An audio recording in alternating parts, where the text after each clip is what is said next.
Welcome to the Joshua Moroles podcast. All right, so just for a little bit of context, what's your background and how did you start doing what you're doing now? Okay, so I've been in the world of health and fitness since I'm about 22 years old. I took a liking to working out, and the reason I like being physically fit at that age, back then it was about vanity, but it was primarily the fact that I had control over what I looked like and how I felt. So that was the most appealing thing for me, kind of joining the whole health and fitness movement. Then I became good at it. I got certified as a fitness trainer through the, International Sports Science Association, and then a nutritionist. And I got into it more. Became a full-time fitness trainer. I found stability in something where people normally don't find stability. And the reason I was able to find stability, I believe, is because of my ability to connect with people. So the health and fitness thing has kind of been something that I've been into all these years, and has led to where I am today, which is my company that I have, Beauty and Beast Cuisine. Nice. So real fast, are you that industry within, working out and of course the whole industry, you have to be extroverted. Are you an extrovert or are you an introvert? Well, look, man, definitely won't believe this, but I like my alone time. I prefer not to talk to people for the most part, which would make me introverted. But if you look at my videos and everything that I do, you would think that I'm definitely a social butterfly. But the reason I became that person was because I found out pretty quickly that in order for me to create an empire, there had to be a certain amount of transparency that I had to show to the public. So I felt that in order for me to build my company to the heights and levels that I want to get to, I had to become that persona. I had to be, a person that was talking about my dream. I had to be a person that was talking about my doubts, my insecurities, my failures, as of course, my success as well. But to me, it was kind of documenting that whole path that could be very uncomfortable. When I made the decision to talk about my heroin addiction days, it was a real personal story, but I also felt that it was kind of my obligation to share it, because it was like, here I had the gift and the privilege to experience that and make it out. So I felt that story had some power and can definitely inspire some people. So, I decided to take that approach of being, a little bit of both, introvert. I completely agree with you, man. I think a lot of people that I interview now, they fall in between the introverted and extroverted, and they feel like when they talk to a lot of people or in front of a lot of people, it just exhausts them. Like they leave it all out there and like, all right, I'm done for the day. Like they're exhausted, man. Yeah, and that's a trade-off, bro. It's like you when you make a choice and a decision that you want to be more, there's a large amount of energy that you have to invest. When it comes to learning,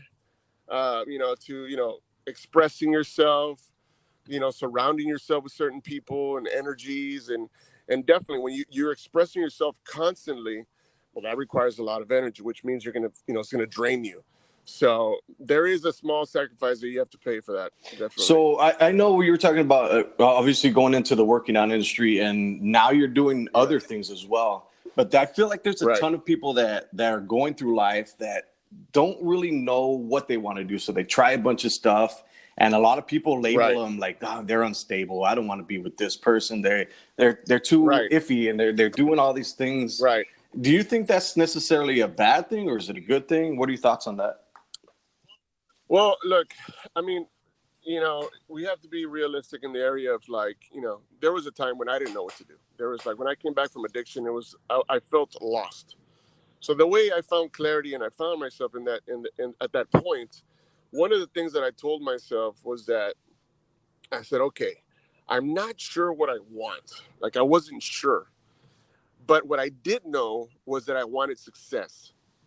So I did it kind of like, and I'm not super religious or anything, but I did it kind of in a prayer format to where, I told God, the universe, I said, you know what?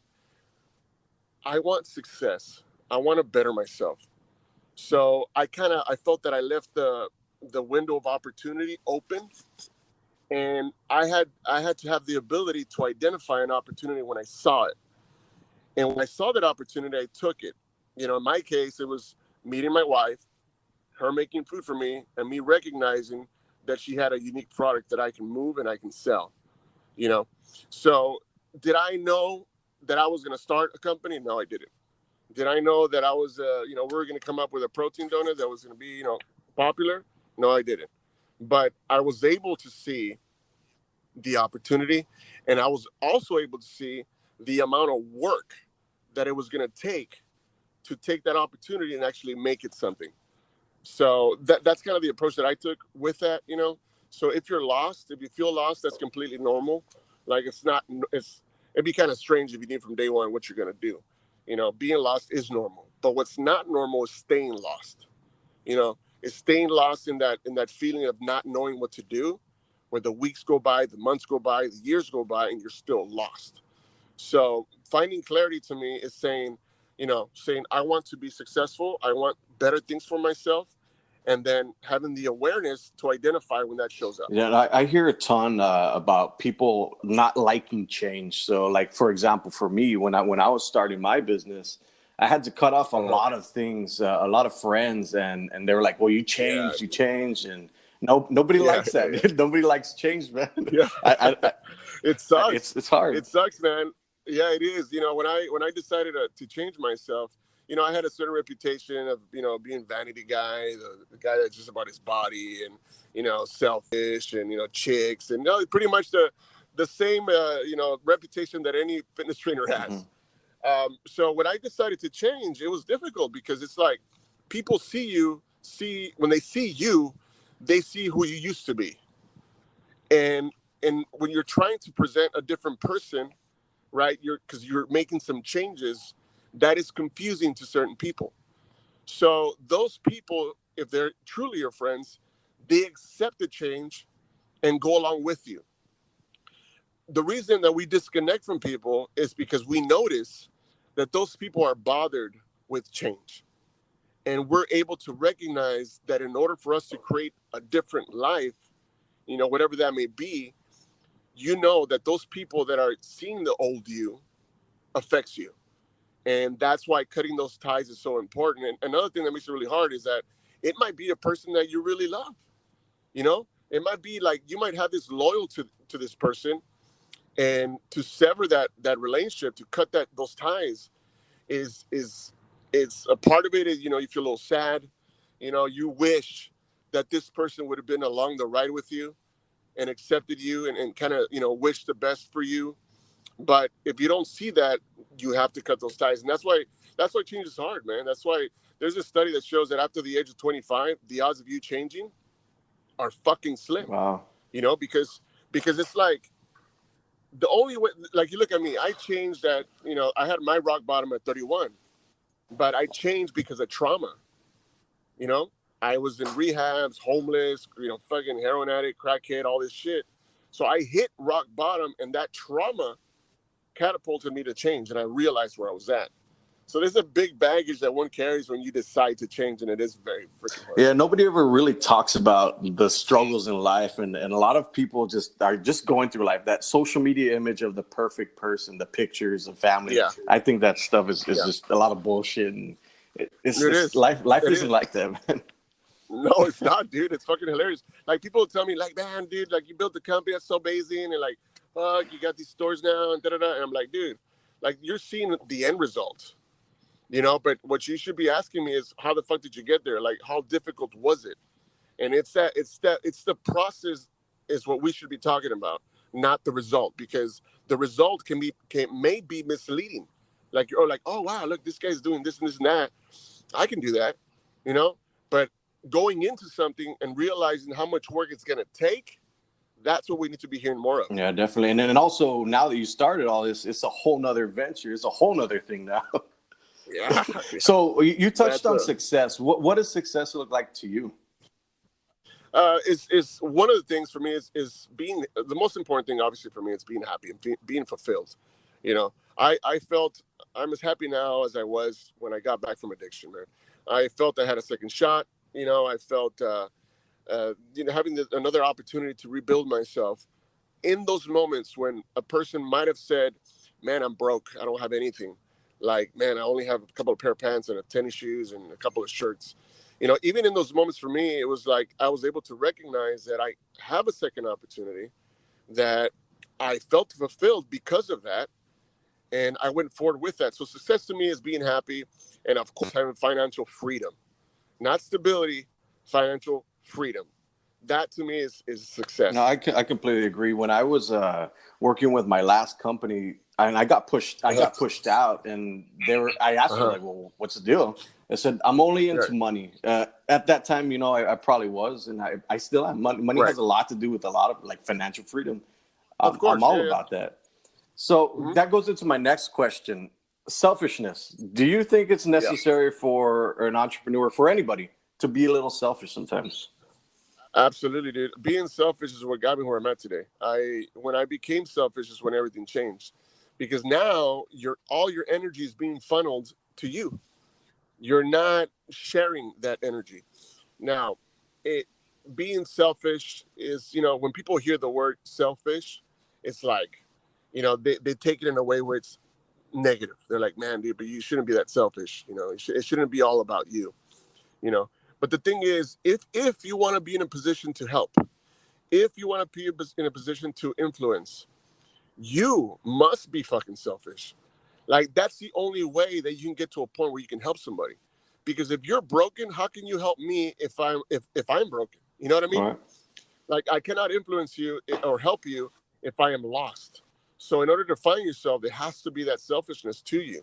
And that's kind of my feelings towards that. Awesome. So I remember you talking a while. Oh, actually, you had posted something on Facebook. It was a picture of you on a TV program, and you were a Universal artist, and you said you were hooked on drugs. How? Yes. That's mind-boggling to me, because a lot of people think that once they're drug addicted, all this stuff, that they can never change their life. What was going on in your life at that time?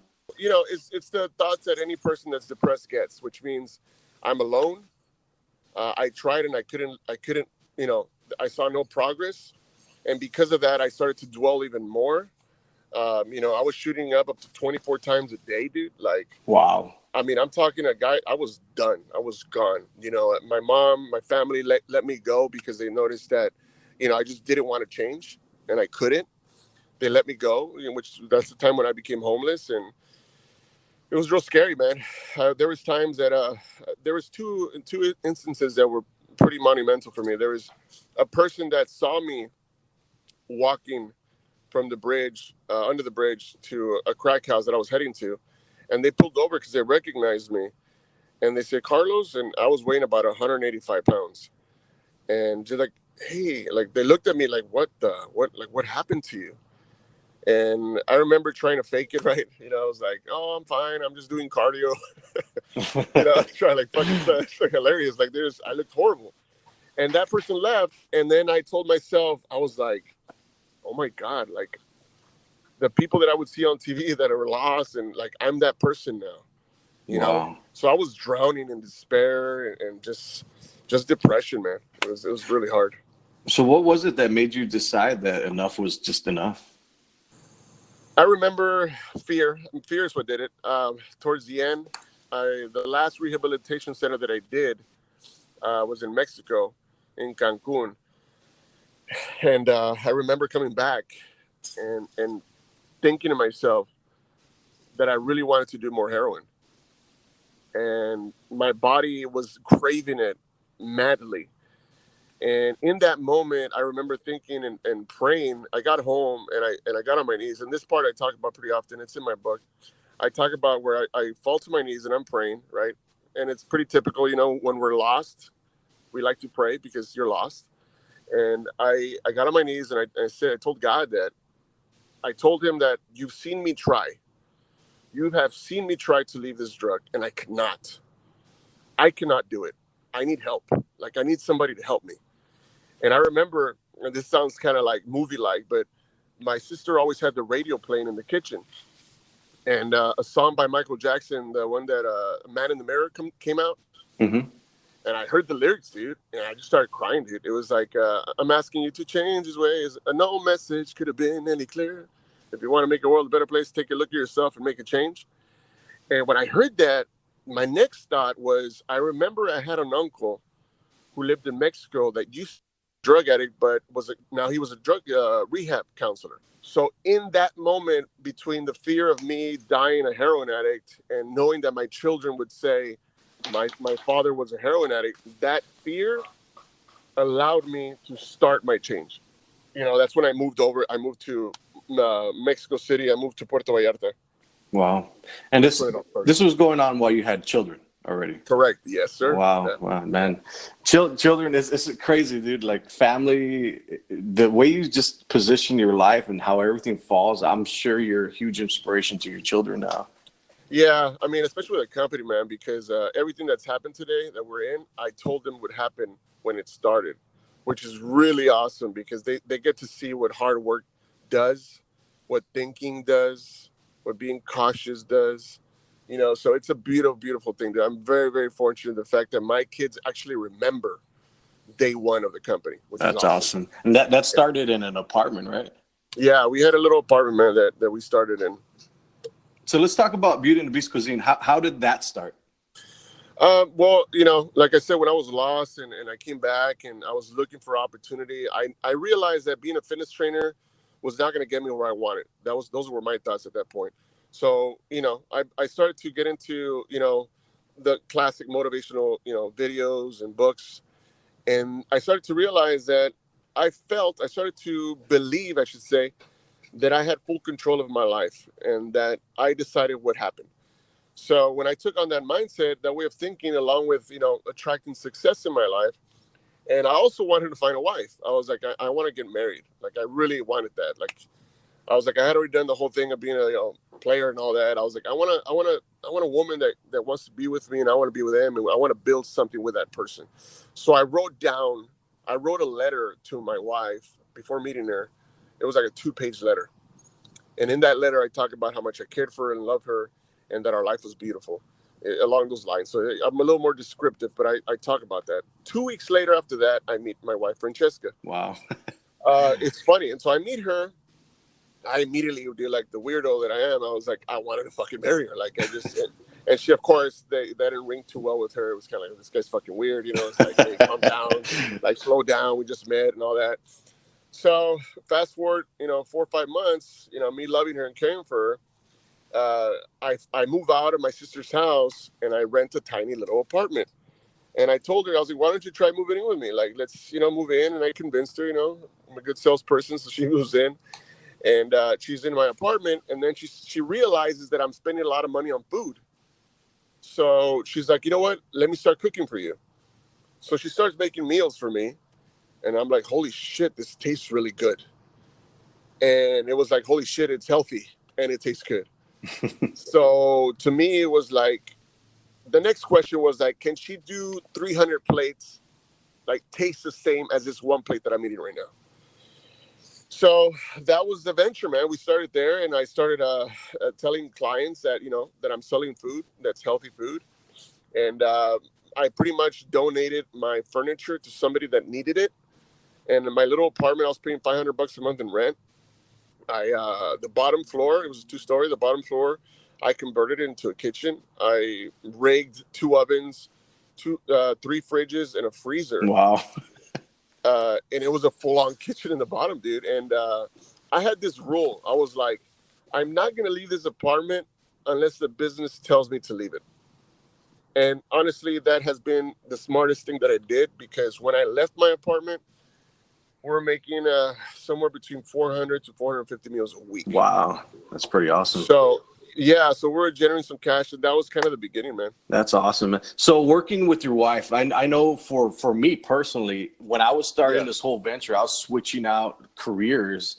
My wife was like, oh, man, you're doing something else now. It's scary. Yeah. So a lot of times I don't get support from a lot of people that I would like to have support. But how is it working with your wife? Because I see y'all's post all the time, and it seems to work.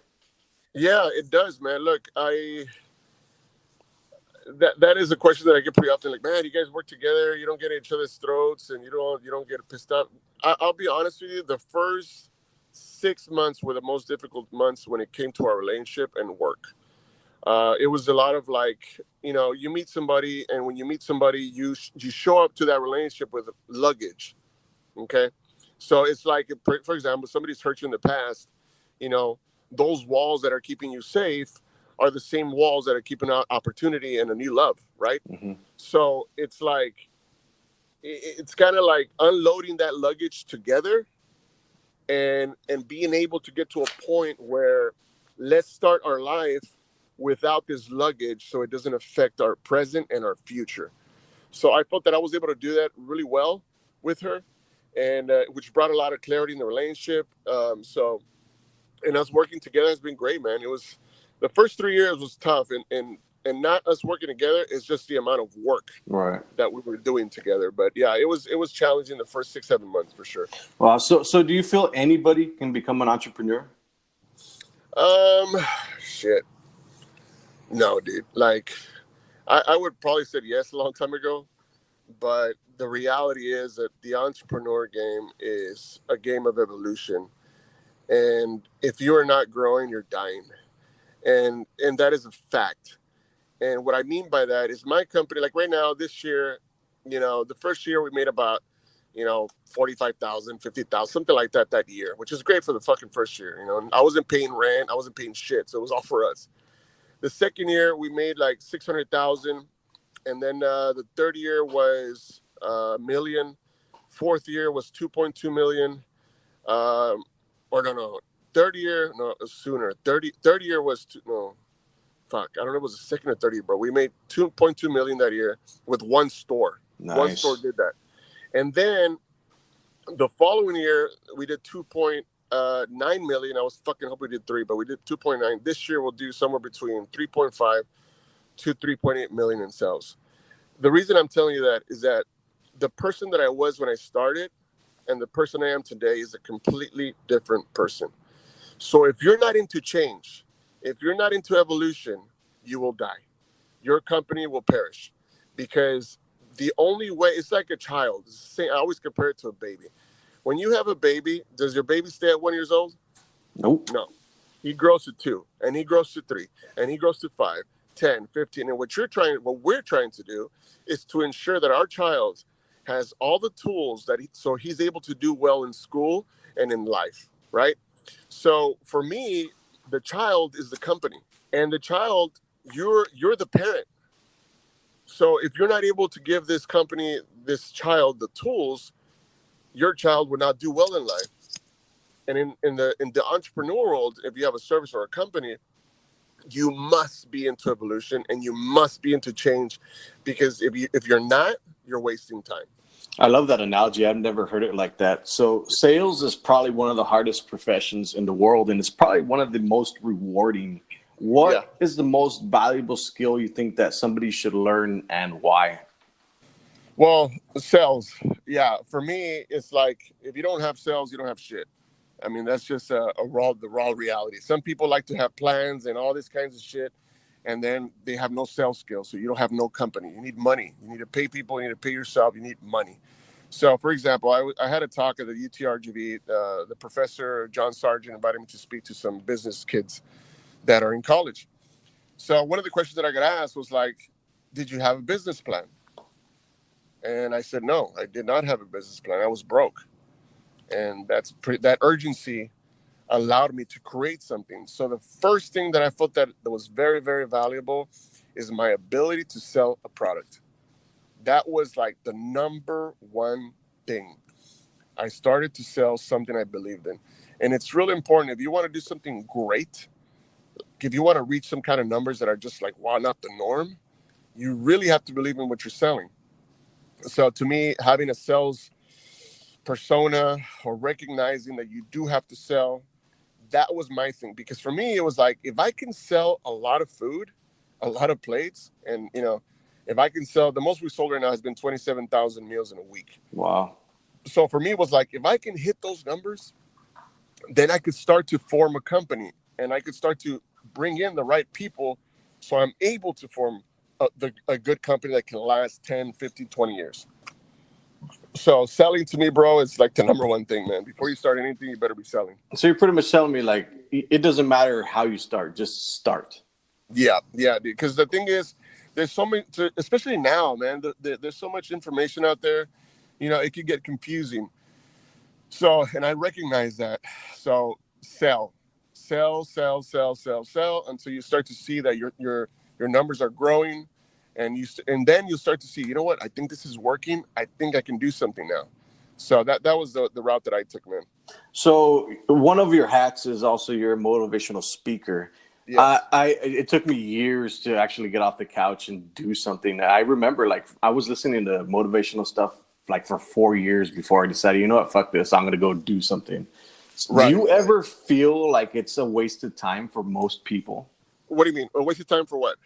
Waste of time like listening to motivation, because I know for a fact that there's a ton of people that just won't do Yeah. anything. Okay. Yeah, yeah, I get you. Okay. So look, when it comes to that, so when you listen to something motivational, um, what you're trying to do is to reprogram your subconscious mind, because you have the conscious mind and you have the subconscious mind. The subconscious mind is pretty much what you've learned throughout your life. It's the habits you have that you're trying to break. And those habits are really, really ingrained in your thinking, and you recognize it and you're trying to change. But what most people don't connect the dots with is that there is a world of repetition involved. And that's where people normally kind of they kind of give up and fall off the wagon. Is that they listen to it, they feel a little better for a moment, and then their normal way of thinking kicks back in, and you're back at the same spot. So listen to motivational speeches and talks. It's a positive thing, but let's not get confused. It takes a lot more than that. Yeah, I You know what I agree. mean? So that's just a little bit of fuel to get you going, but it does help. All right, so you're also an author now. Yes. Built from Nothing is your book, and you currently have it Yeah. on Amazon, correct? Yes, sir. What was the reason why you wanted to write this book?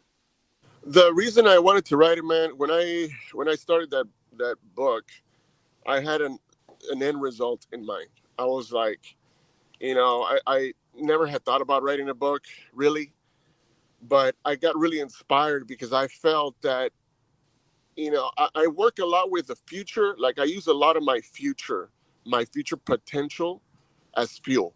So I told myself, if I have a book of when I started, I believe in 5, 10 years, this book will have more value because it's coming from a perspective of a beginner.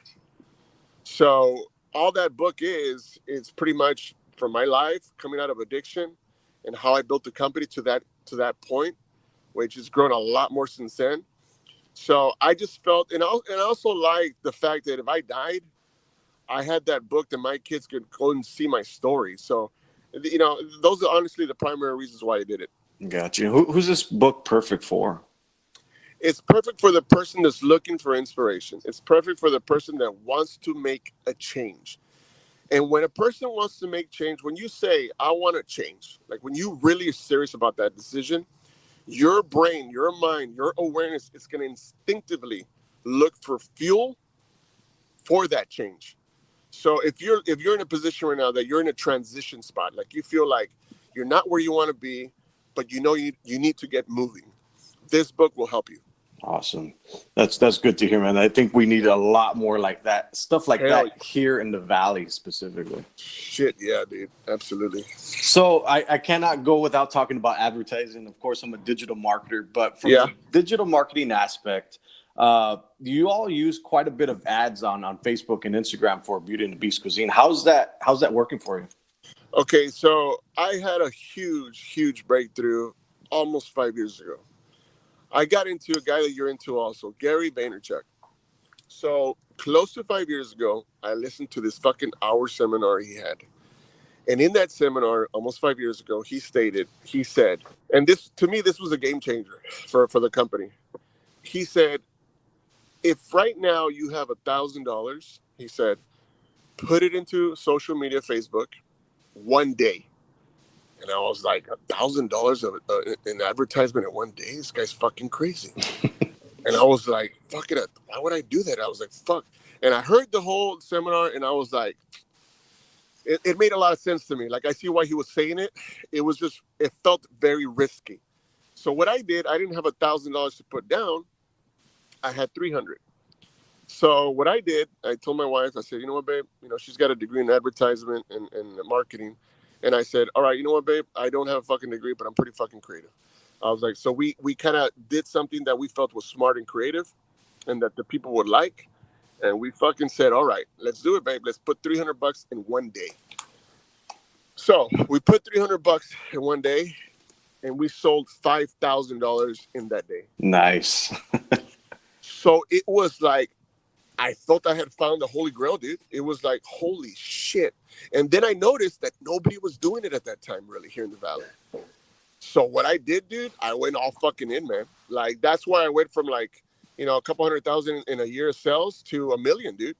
Like, it was like, my company grew 6 times in 1 year. Nice. That's awesome. It went 1,000 meals to 5,000 to 10,000 to 15,000 meals a week. It was just like, and it was a social media that did it, like radio, TV, all that other shit wasn't as powerful, obviously. But another thing that I also did, it was social media and, believe it or not, flyers, dude. I'm real gun-ho on this shit. It's really old school, but I have a little network that I do with homeless people right now where I pay them. I see them in the corners. So it's like I kind of employ them, but it's like I give them a stack of flyers. They're there in the street anyways. I was like, you guys pass this out to all the cars and I'll pay you $50. They're like, fuck. So I've been doing that. I've been doing that for several years now. And it's been pretty badass. So how many locations do you have right now? Right now we have two in Brownsville. My second store is about to open next week. We have two in Brownsville. We have one in Harlingen. We have one in McAllen. We have one in Edinburgh. We have a store inside of Spectrum, and I'm about to open a Mission in about 3 to 4 weeks. So 7 stores. That's pretty badass, right now. Congratulations, bro. Thank you, man. You planning on going into San Antonio market, Corpus? Yeah. Look, the biggest protection that I feel a company has, and I learned this to Grant Cardone, is growing. So when I opened up my second store in McAllen, my very first store, second store, it was real scary, man, because it was like, it wasn't necessarily the best time to grow. It wasn't the best time to put in, because we didn't have, our credit was the shit. So I had to use our money. So, this cost us about $120,000 to put up. But when I did that, and, our Beauty and Beast Cuisine store in McAllen in the first year, it made a little over $1 million in the first fucking year, dude. So it was like, holy shit. So I understood even more how important it is to grow. Like, it is so, so important, but it's also so, so scary. Because there's so much foreign ground that you're going into that you don't know what the fuck to do. So, but your wants, your desire has to kind of exceed that fear and give you the confidence to say, I'm going to figure it out. Do you ever have the fear that one day it's just like from one day to the next, it's just going to be gone? I have that fear as an entrepreneur every single day. Fuck yeah. And that's the same reason why you're still alive. Because it's because of that. There's 2 types of companies, man. There's a company that's thriving, and there's a company that's surviving. And I know a lot of people that barely make it. And for me, the fear of fucking tomorrow we might be closed, it's that fire that's under my ass that, like, every week I pass out at least 500 flyers. I used to do more, but at least 500 flyers. And I go to a fucking stop sign and I'll fucking pass them out. It's fucking crazy. Like, here I am. We have over 80 employees, and the owner of the company is still doing that shit. And it's because I'm scared, dog. It's because I'm like, fuck that, dude. I got to make sure we're selling, man. There has to be that fear factor, because as soon as you become complacent, as soon as you think you made it, I agree completely, man. I agree completely. Yeah, so whenever you're going to celebrate something, celebrate it for a day or an evening and move on, dude. Yep. All right, so we're coming close to the end of the podcast, but I want to make sure that people can find you, find your book, find your motivational speaking, all that stuff. So where can people find you? Okay, so I just started, dude, a YouTube channel. I should have fucking done this ages ago. I have 6 subscribers. So, but just for the record, I don't do it for the subscribers. I've been doing this shit for a long time. I just haven't put it on that platform. But you can find me on Facebook as Carlos Hernandez, motivational speaker. I have that page, and I have my personal page of Carlos Hernandez. You can find me there. On my personal page, that's where I put a lot of my stuff. I'm starting to kind of funnel it to other platforms, little by little. Now we have a little marketing department, so I'm able to toss those things to them. But they can find me on Facebook, on Instagram as Carlos Hernandez, on YouTube now as Carlos Hernandez. So those are some of the places. And of course, if you guys want to purchase a book, it's just a couple of bucks. It's called Built from Nothing. It's awesome. I appreciate it, man. So before we leave, best piece of advice for anybody listening. Okay. So the best advice that I can give a person, that's wanting to change and is having trouble, is to shut off the self-talk that you currently have. Like, what you are telling yourself is harming you. When people make that connection, that the obstacles that are in front of you, when you find out that you're putting them there, it's when everything starts to change. In my book, it's a chapter, it's called The Podium Inside Your Head. So it's like when Carlos would speak to himself back in the day, was negative thoughts, which is why I always say, don't let negative thinking hijack your potential. I'm always saying that because that, to me, is the beginning of you starting to see some real, actual change in your life. So be very careful what you're telling yourself, because that is the root. Awesome. Carlos, I appreciate you coming on the podcast, and I wish you complete success in the future, man. Awesome, man. It was really nice talking to you. I really appreciate it. Your show, it's growing. I see it, man. I'm glad I'm a part of it. Of course, brother. I'll talk to you soon. Welcome to the Joshua Moroles podcast.